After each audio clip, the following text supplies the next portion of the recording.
Hi friends, আজ চলে এসেছি গেট রেডি উইথ মি নিয়ে। তো প্রথমে ডট অ্যান্ড কির যে ময়শ্চারাইজারটা, এটা মুখের মধ্যে অল্প করে মেখে নিচ্ছি। এটা একদম অল্পই লাগে কিন্তু, জানো তো।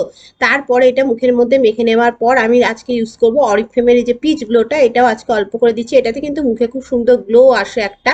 তো আজকে এটা ইউজ করলাম। এবার একদিন ইচ্ছা আছে স্ট্রোক ক্রিমটা কেনা, দেখা যাক, কিনলে তোমাদের সাথে নিশ্চয়ই দেখাবো আর কি ইউজ করে। তারপরে আমি যে পন্সের পাউডারটা দিচ্ছি। এবার একদিন কম্প্যাক্ট পাউডার আর ব্রাশ সবকিছু ইউজ করে তোমাদের দেখাবো। যদিও সবই আমার আছে কিন্তু ইউজ আমার করা হয় না, কিন্তু এবার একদিন দেখি করবো, ইচ্ছা আছে। এবার এই যে ব্ল্যাক কালারের যে আইশ্যাডোটা আছে সেটা দিচ্ছি, একদম ব্ল্যাক, কুচকুচে ব্ল্যাকও না, কিন্তু বেশ মোটামুটি ব্ল্যাকেরই আর কি। তারপরে যে রেনির যে কাজলটা আছে ওটা দিচ্ছি, এটা কিন্তু খুব ভালো। তোমরা কিন্তু এবার ফেসেস ক্যারাটা আমি নিয়েছি, এবার ওটাও ইউজ করব। তারপরে দেখো মার্সের আইলাইনারটা, এটা কিন্তু সত্যি ভীষণ ভালো, ওয়াটারপ্রুফ, অবশ্যই একটা তোমরা এটা নিয়ে দেখতে পারো।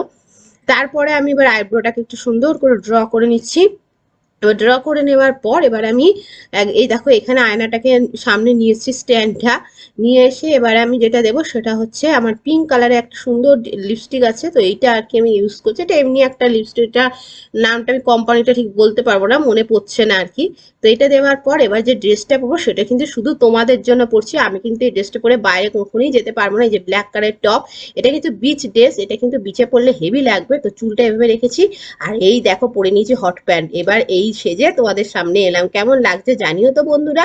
আর জানো আমার কিন্তু দরজা কিন্তু একদম বন্ধ আছে, এই যে দরজা কিন্তু বন্ধ করে রেখে তোমাদেরকে দেখাচ্ছি। তো চলো বন্ধুরা, টাটা বাই। এই যে দরজা বন্ধ, টাটা।